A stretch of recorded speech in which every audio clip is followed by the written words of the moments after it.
certinho.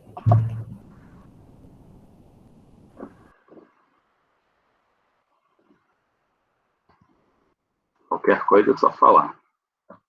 Deixei aqui já a tela cheia. Eu não vou conseguir ver o chat nem vocês. Mas estou ouvindo.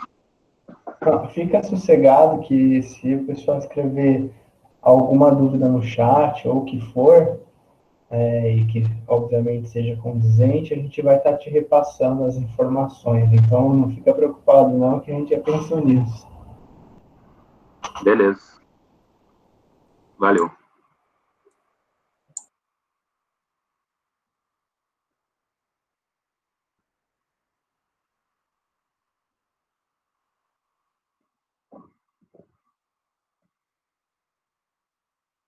Vocês estão conseguindo ver a apresentação bem?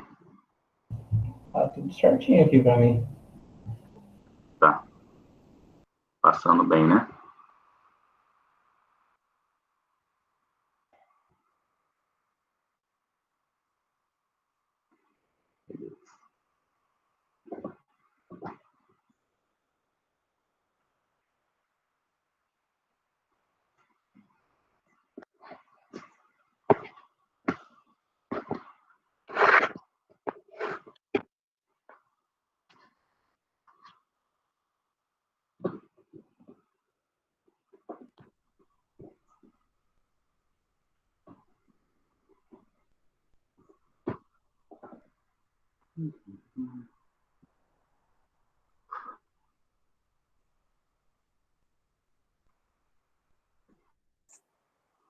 Olá, gente. Boa tarde. Gostaria de agradecer a presença de todos que estão aqui assistindo, e principalmente do André. Oi, oi. Que vai apresentar hoje aqui o trabalho dele com a gente. Só lembrar de alguns recadinhos antes. A câmera e o microfone devem permanecer desligados e utilizar o chat apenas para assuntos condizentes com a palestra. A presença é computada 10 minutos antes do final da palestra, então só permanecer na chamada. E agora dar uma leve introdutória sobre o André. Ele vai falar sobre o gerenciamento de dados e biotecnologia, uma ponte entre a teoria e a prática. Ele é graduado em engenharia bioquímica e faz um mestrado agora em bioinformática. E ele vai contar um pouquinho sobre a carreira dele dentro de engenharia bioquímica, até agora no mestrado e tudo que foi preciso para ele utilizar. Pode começar. Isso aí. Obrigado pela introdução. Então, a ideia de hoje é falar um pouco dessa área de gerenciamento de dados, análise de dados, né, que está tão atual e que acredito que vai continuar crescente nesses próximos anos, e como que eu cheguei nessa área, os meus passos até aqui, né? Então, só falando um pouco de onde eu vim, qual que é o meu histórico, né? Então, eu sempre gostei bastante de biologia, eu era bom em matemática e tinha uma facilidade com problemas de lógica, no geral, gostava de videogame, e sempre gostei de biotecnologia, então eu tinha vontade de trabalhar entendendo esses mecanismos de células, mecanismos genéticos, né, e como que pode encaixar tudo isso para fazer um produto ou algo do tipo. Então, eu acabei escolhendo ir para a engenharia bioquímica. Acredito que muitos de vocês que estão assistindo aqui hoje são da engenharia bioquímica, e quem não é um curso muito interdisciplinar, que envolve justamente entender a biologia para fazer processos e biotecnologia no geral, né? E minha experiência no curso foi foi boa. Eu tive a oportunidade de fazer IC no laboratório do Segato. Eu entrei em 2014 e formei ano passado, 2019. Também eu ajudei a fundar o Clube de Biologia Sintética, que acredito que muitos de vocês já conhecem, que é um centro de divulgação científica, falar o que é a biologia sintética e trazer essa inovação para a faculdade, e por meio de atividades, por meio de competições que os alunos participam. E uma dessas competições que eu participei foi o WIDE, né, que é uma competição internacional de biologia sintética, que a ideia é programar um micro-organismo para resolver algum problema. Então, a gente tem vários problemas a serem resolvidos, problemas de energia, problemas com poluição, e a biotecnologia está trazendo várias soluções. Biotecnologia, ela, às vezes, envolve achar alguma coisa que já existe na natureza e usar para o benefício da humanidade. Biologia sintética é a ideia de entender como que a natureza funciona, como que esses micro-organismos funcionam, como que é a regulação genética deles, para programar para determinada função. Só que existem vários problemas nesse meio do caminho, que nem sempre é fácil programar um micro-organismo, né? O código genético que está presente nos micro-organismos foram milhares de anos de evolução, e eles não foram programados logicamente, não tem uma lógica certinha do que cada gene vai fazer. É uma bagunça que funciona para que aqueles micro-organismos terem conseguido sobreviver e terem conseguido se reproduzir até hoje, né? E algumas coisas a gente consegue aprender desse código, algumas coisas ainda não está muito compreensível, mas são passos para se chegar nessa compreensão. Meu primeiro estágio que eu trabalhei com análise de dados foi na Porto Seguro. Porto Seguro é uma seguradora, então eles estão sempre interessados em dados para ter um maior lucro. Eles estão muito relacionados à estatística de, tipo, a gente tem um seguro que a gente vai vender e um risco que a pessoa vai sofrer um acidente, alguma coisa, e a gente vai ter que pagar o seguro, a apólice do seguro para a pessoa, né?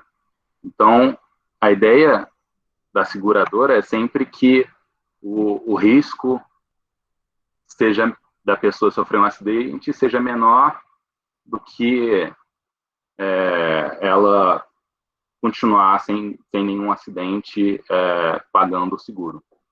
Então, tem que ser um preço razoável, porque ninguém merece ficar pagando todo mês uma coisa que acha injusto, mas uma coisa também que, quando a pessoa tem algum problema, não seja muito caro para a seguradora dar indenização, né? Eu comecei a trabalhar, fiquei lá 4 meses, e foi uma experiência bem legal de entender um pouco dessa área de dados, né? Mas eu queria voltar para a biotecnologia de alguma forma. Então, eu estava em São Paulo já, estagiava lá, ia e voltava para Lorena para fazer as aulas, não era online na época. E aí, também participava de algumas reuniões do Clube de Biologia Sintética da USP da capital, e lá eu tive contato com o pessoal da Lotan, que é uma startup que surgiu em 2016, que usava um pouco da biologia sintética, de entender como funciona essas redes de regulação gênica, né, para combater pestes agrícolas. Então, como cada organismo tem genes específicos, você estuda essa informação para criar pesticidas específicos para eles, você conseguiria criar pesticidas mais sustentáveis, que só atingiria a peste, não atingiria outros organismos do meio ambiente, né? Então não teria tanto impacto ambiental. Lá eu trabalhei com análise de dados no mercado, estava tentando achar estratégias para o produto e para a empresa se consolidar, né? Só que a empresa ela acabou não dando muito certo. Outras empresas que a gente vai entendendo nessas conversas já tinham testado algumas coisas, mas era muito difícil de se fazer no momento, apesar do produto ser promissor. E aí, logo depois da Lotan, eu fiz o meu TCC com base nessas análises de mercado agrícola, e eu me formei e eu fui selecionado para participar de um treinamento de divulgação científica. Eu fui para a Cornell, que lá lá tem a Cornell Alliance for Science, que é esse símbolo aqui, e lá eu tive alguns treinamentos de comunicação, de análise de dados também, e de como a biotecnologia é vista, né? Então, quais são os problemas de comunicação que, às vezes, a sociedade precisa de uma simplificação do que está sendo dito, né? E nem sempre é fácil de se fazer isso, mas como mostrar que a biotecnologia pode trazer benefícios para todo mundo, como qualquer outra tecnologia. Atualmente, eu estou, então, no mestrado de informática e também ajudo na questão de ciência, que tem um trabalho de divulgação científica, de combate a fake news, nessa parte de análise de dados também. E nisso tudo, só para dizer, assim, quebrar alguns mitos, eu sou uma pessoa que também sou humano, então os dados, às vezes, eles dão muitas respostas, mas é sempre bom lembrar que a gente trabalha com outros seres humanos que não é tão simples de analisar. Então, por mais que você consiga respostas tendo análise de Big Data, de informática, às vezes a gente fica meio perdido de quais tipos de análise a gente vai fazer, o que a gente faz com toda essa informação. Acho que agora, em época de pandemia, pessoal em casa, é mais informação ainda, e às vezes a gente fica ansioso, né, de qual caminho seguir, qual que tem tantos cursos, tem tantas coisas para fazer, eu não estou rendendo direito, e isso acontece comigo também. Muitas vezes eu fico bagunçado, então essa ideia de você necessariamente precisa estar sempre organizado para fazer análise de dados. Tem muita gente que eu conheço que é meio bagunçada também. É sempre bom ser organizado, mas se você tem muitas incertezas, a bagunça às vezes se torna meio certa, assim, e a gente aprende a lidar com essa bagunça também no mundo da informática. Mas uma coisa que me mantém motivado é que eu sou curioso. Então, estou sempre buscando tentar ler textos, ler sobre os assuntos e fazer aprender, né? Então... Só avisando que já foram 15 minutos, tá? Tá, beleza. Então, para quem tá meio perdido, o que eu recomendo, o que a minha experiência é tentar achar a sua curiosidade nos diversos assuntos e continuar a nadar, porque adore motivar um pouco. Então, eu vou falar um pouco de umas histórias de análise de dados, alguns processos, alguns desafios, importância de se manter diário de bordo, o que você está fazendo, com qual que é o seu objetivo, né? Vou dar alguns exemplos do que eu já fiz, alguns tipos de análise e alguns resultados que eu tive. Então, só para começar, eu queria dar um exemplo de uma construção de pensamento, né? Então, como que uma flor pode crescer da forma que tem o máximo de sementes por área? Ela pode, vamos dizer que ali seja o estigma que foi fecundado, alguma coisa do tipo, que ela vai começar a dar semente agora. Se ela dá semente sempre numa linha, ela não está ocupando uma área muito grande. Então, ela não está sendo muito produtiva, não vai gerar muitas proles, não vai conseguir se reproduzir, não vai ter muito espaço na evolução, né? Ela faz as sementes cada vez de um lado para o outro,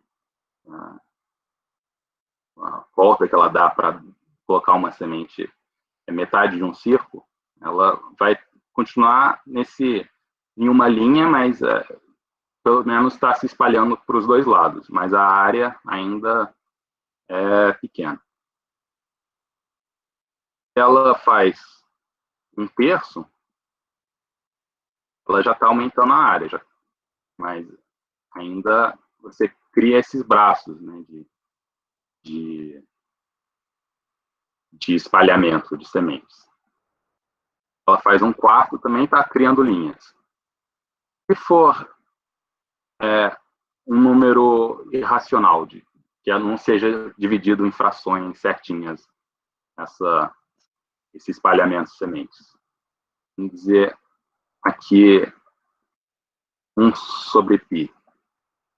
Aqui já começa a formar algumas espirais, só que ao longo do processo, você vê que ainda tem esses braços, né?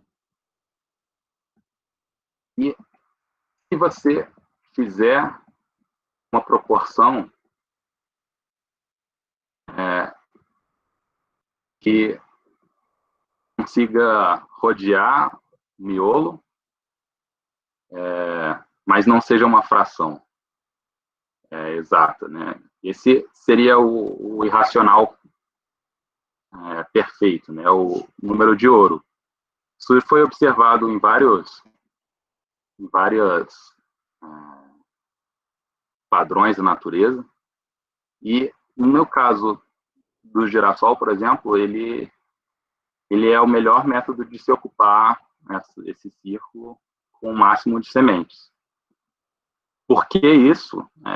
Isso é uma outra pergunta. Pode ser para espalhar a prole, como que eu disse, isso é uma hipótese. Pode ser que foi cultivado por diversos anos pelos seres humanos para se criar mais produtividade, ter maior rentabilidade agrícola. E esse observar de padrões na natureza, em seres vivos, é o que a gente chama de biologia de sistemas.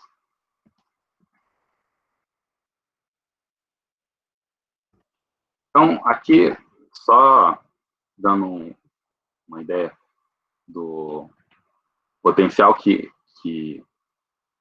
a seleção artificial da agricultura traz, e que é um exemplo do girassol mesmo, do tamanho das sementes. Não é exatamente no padrão que forma as sementes, mas o tamanho. Então, foram feitas análises arqueológicas, acharam fósseis e algumas coisas, e viram que o tamanho das sementes que existiam antes de se achar híbridos para ter maior produtividade eram bem menores que as sementes atuais. E foram processos sem um conhecimento muito grande da biotecnologia. Foi observações de híbridos, às vezes cruzavam algumas espécies e tentavam manter as melhores culturas com maior produtividade. Às vezes isso cria novos padrões que vão ser benefício para o agricultor, para a sociedade. E, às vezes, também, uma coisa que acontece é que o ser humano, ele começa a enxergar padrões onde não existe. Então, tem que ter muito cuidado de achar um padrão e dizer que esse padrão é regra. Uma regra cria um padrão, mas não necessariamente um padrão é uma regra. Então, a história do número de ouro é observado no girassol, em algumas obras arquitetônicas, em obras de arte, mas às vezes o pessoal coloca em alguns lugares que não necessariamente é uma regra. Mas se falou tanto do número de ouro que ele acabou virando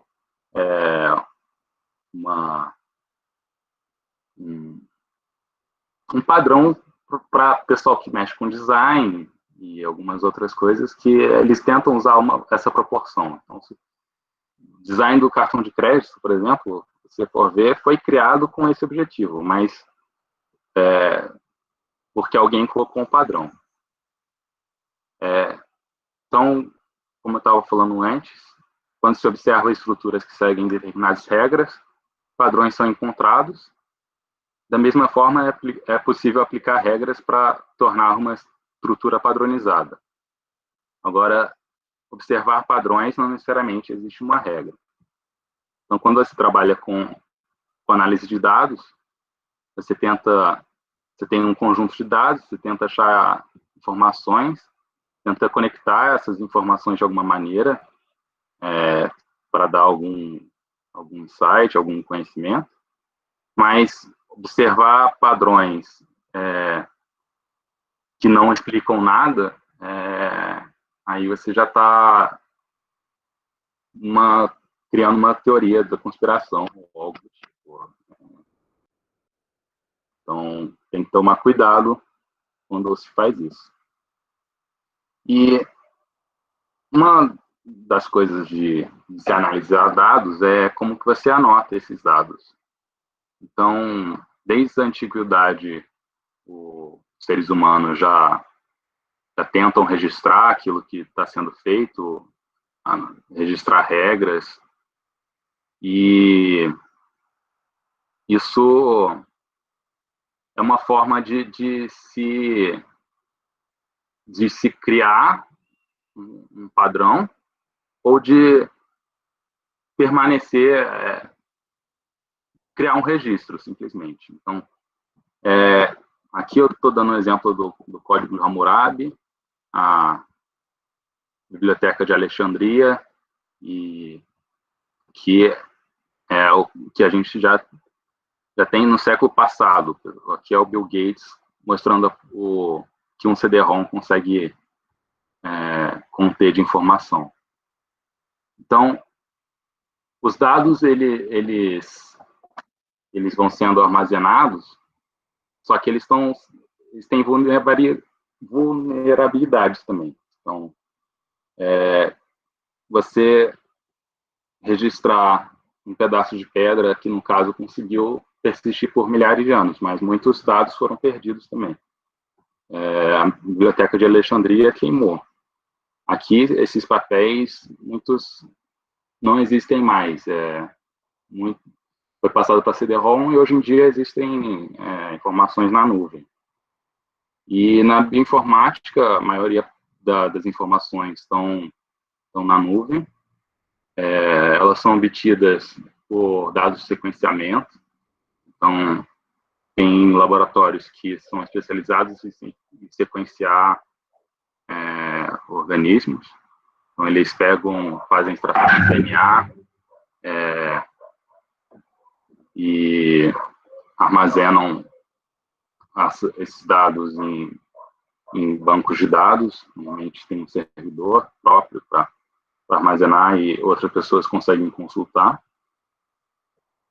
E com essa anotação de dados genéticos, você começa a tentar entender o que existe na base do código genético de cada organismo e tentar achar padrões para predizer alguma coisa, predizer que ali existe um gene, que existe uma rede regulatória, alguma coisa do tipo.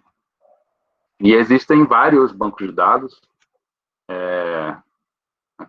Tem alguns lugares que são bancos de dados, você consegue ver quais bancos de dados de biotecnologia existem. E depende muito do que você quer fazer. Então, não existe uma receita pronta de bioinformática. Existem dados a serem trabalhados. Você quer trabalhar com enzimas catalíticas, você tem bancos de dados específicos para enzimas. Quer trabalhar com plantas, tem bancos de dados específicos para plantas. Então, as possibilidades são enormes. E o que existe de comum nos bancos de dados? Existe muitos bancos de dados que estão incompletos. Então, alguém trabalhou com sequenciamento de uma enzima específica, de uma bactéria, só que a bactéria não está totalmente sequenciada. Existem incertezas, então sempre que você está trabalhando com dados anotados, existe ali um padrão de qualidade que aquele dado passou. A forma que, não vou entrar em detalhes como que é feito o sequenciamento, mas você tem algumas variabilidades do organismo. Então, existem algumas cepas de bactérias da mesma espécie e algumas coisas do tipo que vão ter alguns pequenos diferenças no genoma entre elas. E também na hora de fazer a leitura, a forma que é montado, encaixado, que é feito em fragmentos, né? Então, eles fazem o sequenciamento de várias partes e tentam encaixar como se fosse um quebra-cabeça. E algumas regiões eles tentam completar com algumas lógicas,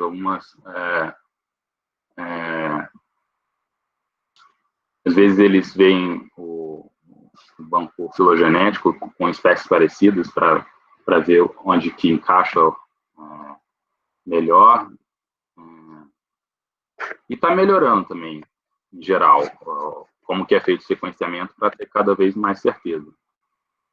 Mas o que sempre tem também são identidades. Então, você falar um gene de uma enzima, você sempre falar o nome da enzima, para uma análise de dados é complicado, porque tem muitas enzimas com nomes parecidos ou até mesmo iguais. Então, você quer saber de onde aquele dado está vindo, de qual organismo, qual foi o experimento para sequenciar ele, qual o contexto biológico, né?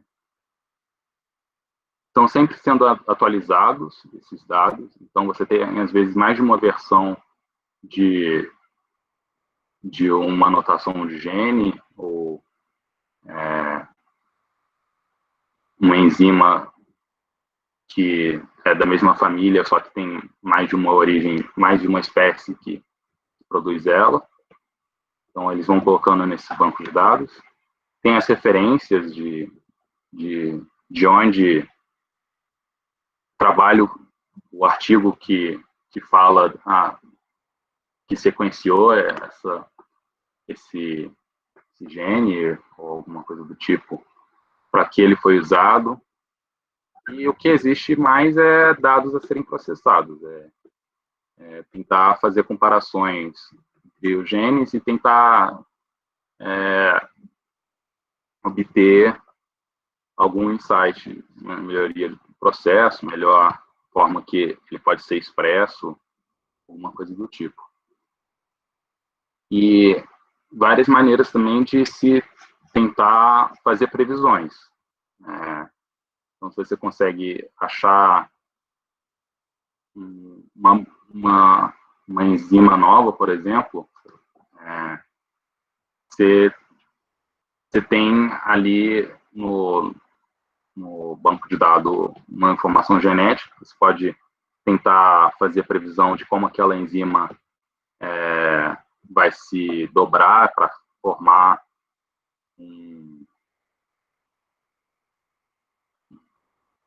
a enzima, como que ela catalisa as reações, né? Entre outras coisas. Dá para prever as redes de regulação, dá para prever famílias similares de enzimas, etc. Então, aqui é um exemplo de uma bactéria da kombucha, que foi sequenciada pelo Laboratório Nacional de Bioetanol, CNPq. Aqui ele está interessado em ver como que o genoma dessa bactéria foi anotado, né, e como que consegue ver a origem, os primeiros arquivos que foram gerados pelo sequenciamento. Tem mais de uma versão do genoma dessa bactéria. Você pode ver que as versões são parecidas. Se trata do genoma, uma bactéria, as taxas de CG, o tamanho são parecidos, mas tem algumas variáveis. Depende muito, às vezes, da cepa, alguma coisa de como foi feito o sequenciamento. Mas tem os levels de o quanto, às vezes está incompleto. Então, esses 3 primeiros aqui, os dados obtidos estão incompletos. Esse aqui já está mais completo. Conseguiram anotar mais coisa. E aí você consegue selecionar uma dessas bactérias e nos dados de sequenciamento delas, que tem algumas informações que dá qual tipo de sequenciador foi usado, como que foi feito essa leitura, né? E você pode ir direto nos arquivos do sequenciamento. Aqui, no caso, sequenciamento de nova geração, um tipo de sequenciamento que está ficando cada vez mais popular. Desde 2008, aqui em escala logarítmica, a quantidade de bases sequenciadas pelo método de sequenciamento de nova geração dá muitos dados.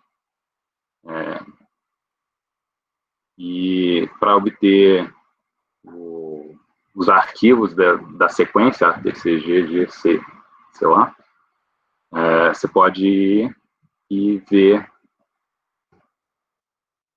baixar os arquivos. E você pode baixar mais de uma versão, pode ter o arquivo cru, só a sequência, pode ter arquivo junto com dados da qualidade da leitura, então qual a porcentagem de erros ali, entre outras coisas. Também não vou entrar nesses detalhes, mas muitos têm um acesso público, então qualquer um com um computador consegue ir no site do NCBI, por exemplo, e baixar as informações do genoma de determinado organismo. André. Oi. Só para avisar que já foram os 30 minutos, e quem precisar sair, pode sair, porque a presença já foi computada certinho, mas pode continuar. Tá. Aqui, sempre lembrando também que precisa ter uma boa gerência dos servidores. Hoje em dia, são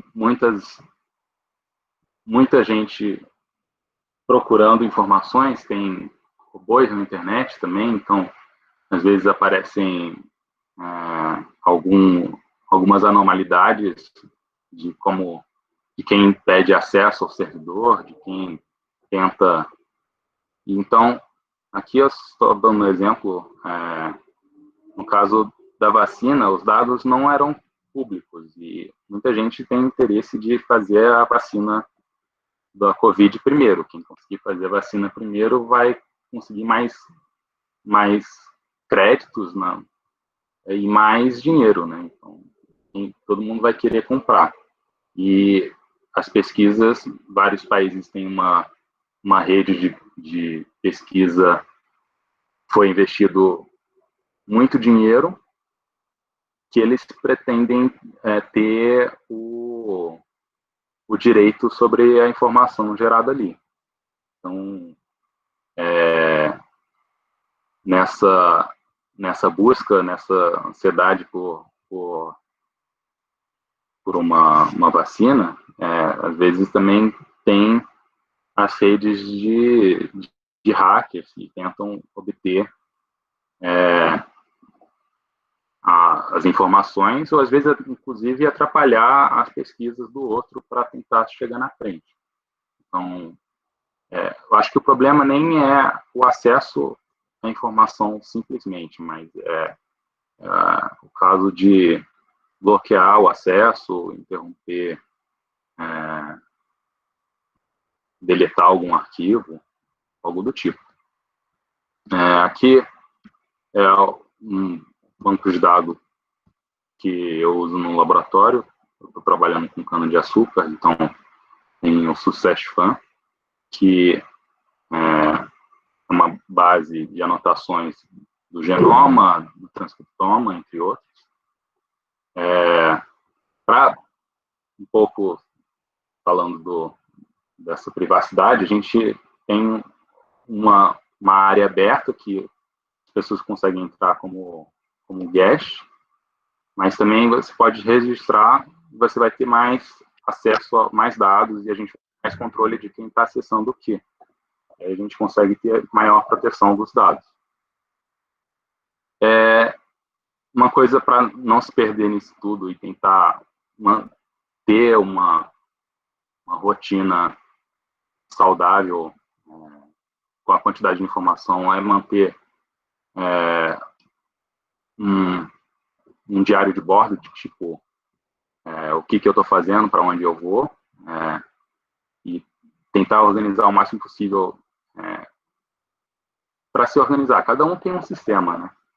Mas uma coisa que os programadores usam, e muita gente também, quando vai estudar, usa um código de cores, tentar marcar aquilo que representa cada coisa,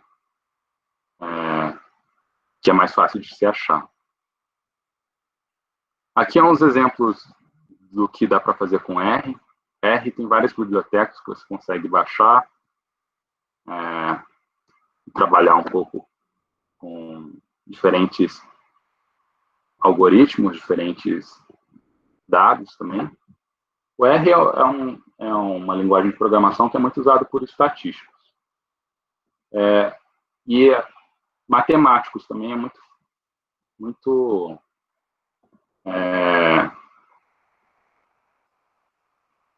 direta à programação, você consegue fazer bastante coisas, definir funções, entre outras coisas. Para quem, não vou entrar muito em detalhes, mas quem quer usar o R para tentar fazer algum trabalho de bioinformática, tem um curso no DataCamp do Bioconductor, que é uma biblioteca de algoritmos para mexer com dados de bioinformática, que é legal. Também existe mineração de dados. Você trabalha com diferentes ferramentas para se analisar grandes quantidades de informação, e você consegue... Uma coisa de mineração de dados é tentar separar o que cada processo significa, né? Então, um software que eu uso é o Kine. Você consegue montar uma rede do processo. Então, aqui entrou os dados, aqui já vai tratar os dados, aqui já começa a fazer uma análise, entre outras coisas. Tem no site do Kine algumas apostilas, alguns cursos para mexer com ele. Você consegue fazer várias coisas de exploração, de análise de dados, entre outras coisas. Aqui é um exemplo que eu fiz com o IBGE. Então, no site do IBGE, você consegue ir lá e baixar dados da produção agrícola municipal, por exemplo. Aí, os dados que você baixa, você abre a planilha de dados dessa forma. Só que você não consegue, às vezes, linkar um produto para cada cidade. Então, eu usei aqui uma rede. Eu estou passando rápido para já... André, Oi. hoje se passaram 10 minutos. Você pode concluir para os avaliadores poderem julgar? Sim. Foi mal. Tudo bem. Eu perdi um pouco de tempo. Mas você tem essa tabela, você usa algumas regras para você linkar um produto a alguma cidade, sem que você tenha que fazer isso manualmente. Você consegue velocidade para fazer isso. Você consegue depois pegar esses dados e colocar um outro software de visualização de dados. Aqui eu usei o Kine. Aí aqui tem um mapa da produção agrícola. Tem muita coisa já pronta. Se você jogar no Google algumas palavras-chave, você consegue achar já algoritmos prontos e não precisar criar do zero, né? E ter uma análise mais rápida. Para biologia sintética e para otimização, hoje em dia está se falando de análise de fluxo. Você consegue ver restrições no metabolismo, tentar otimizar alguma produção que nem você consegue otimizar por melhor pH, melhor temperatura, você conseguiria otimizar pela melhor rede metabólica. Então, com alguns dados, você iria ver quais as variáveis mais importantes e ter a melhor produção para determinada rede metabólica. Isso você vai estar sempre fazendo o design, tentando construir e fazendo um teste para ver se condiz com aquilo que estava sendo planejado ou não, e aprender para que sempre seja melhorado. Isso é feito em machine learning e o pessoal está fazendo na biotecnologia também. Para que você tenha análises boas dos testes que você está fazendo, é importante você estar levando em consideração um teste estatístico certo, qual que você vai usar, E é importante lembrar que está sempre melhorando. Então, tinha as predições, vai revolucionar tudo, vai tudo mudar, mas depende muito das pessoas que estão trabalhando e dos dados que estão sendo colocados. Às vezes os dados podem piorar uma análise, inclusive deixar confuso. Então, você tem que ter uma seleção boa de quais dados você está trabalhando. E é isso. Obrigado.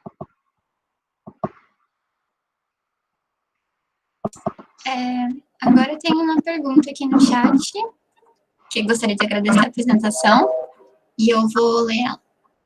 O Lucas disse: gostaria de saber como o senhor realiza as buscas dentro destes bancos de dados, pois já tentei entrar e pesquisar um gene específico, porém apareceu milhares de resultados. Eu já ouvi falar em encadeamento lógico de palavras, é algo do tipo? Depende do que você quer achar, né? Sim, como você coloca no buscador, né, vai interferir nos resultados. Nem no Google você tem um jeito de melhorar a sua busca, mas você vendo também os dados de qualidade, por exemplo, você tem depende de como você faz a busca. Então, você procurar genoma humano. Genoma humano, muita gente pesquisa isso, dados de sequenciamento que já foram gerados, então você vai achar muitos resultados, não necessariamente aquilo que você está, uma coisa específica. Então você, quero um gene do câncer que eu vi em um artigo e eu tenho aqui o nome do gene. Aí você já seleciona um pouco mais. Como você vai colocar, depende muito do que você está procurando. Mas é importante você entender os dados de qualidade, o que é o erro, qual incerteza você tem ali, para você tá fazendo um alinhamento, alguma coisa do tipo, você tentar achar os melhores, que dá maior interesse, né? Muito obrigada. Agora, os seus avaliadores são o professor Júlio, o professor Ferraz e a professora Adriane. Se eles quiserem fazer as perguntas agora, podem ligar os microfones e as câmeras para avaliar o André.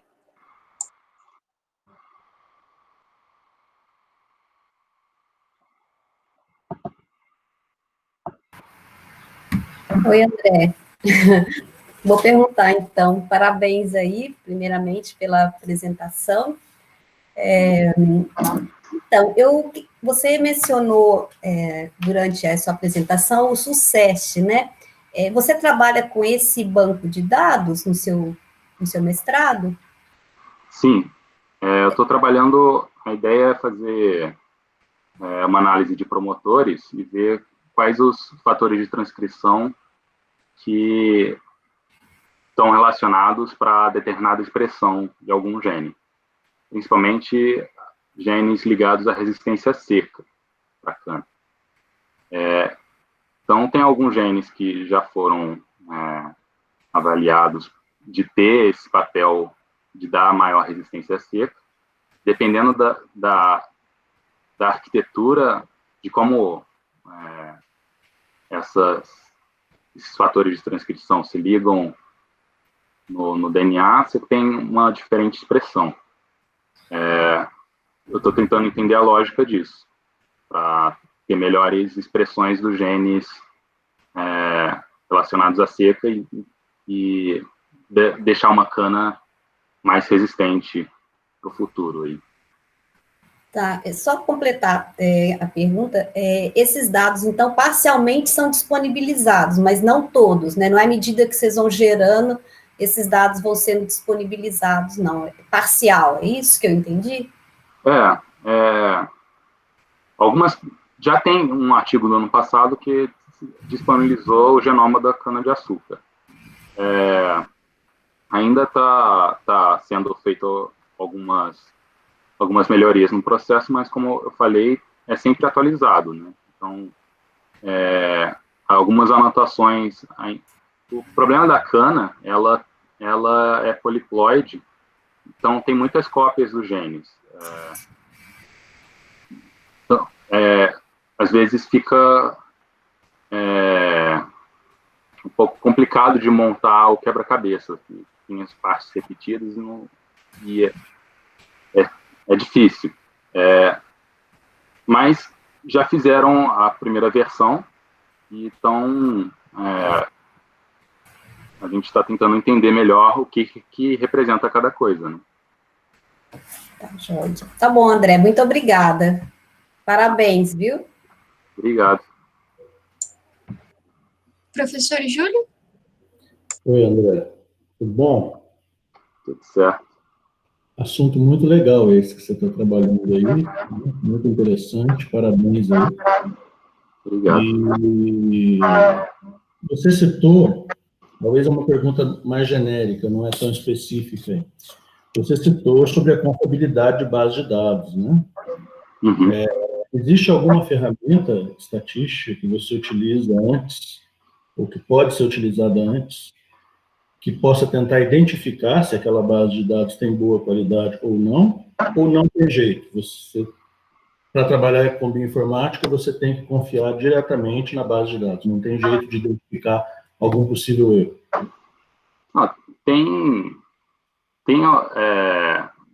Tem ferramentas que vai depender de qual grupo está trabalhando, né? Existem bancos de dados bem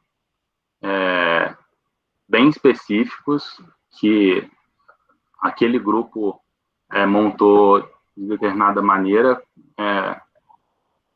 e você tem que ver se o trabalho relacionado a esse banco de dados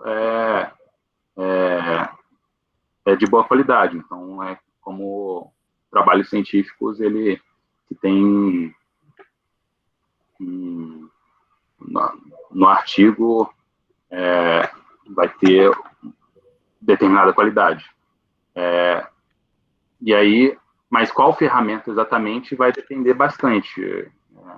Tem alguns padronizados. BLAST é um algoritmo que ele se baseia em determinadas regras para fazer o alinhamento. E aí, o alinhamento vai ter tanta probabilidade de ser aquele, né? Mas, no geral, varia bastante. Tá. Eu acho que talvez na área de sequenciamento, essas coisas, isso é menos problemático, né? Talvez mais em outras áreas, onde você pode ter bancos de dados de má qualidade, né? Só para terminar, eu não tenho muitas perguntas, não. Você já aprendeu você está trabalhando com Big Data, essas coisas, você já aprendeu a minerar criptomoeda? Já conseguiu alguns bitcoins, já? Não. Eu conheço um pouco, mas não mexi com isso, não. Tá certo. Parabéns, André. Precisa de potência computacional, né, para algumas coisas. Isso aqui de casa não tenho tanto, não.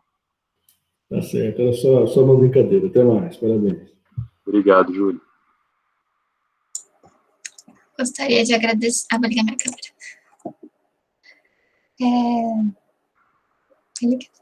Gostaria de agradecer a presença de todo mundo, do André principalmente, por ter compartilhado com a gente os conhecimentos dele. E eu vou avisar agora que tem um intervalinho de 7 minutos para quem for ver a próxima palestra. E tenha uma boa semana. Muito obrigada.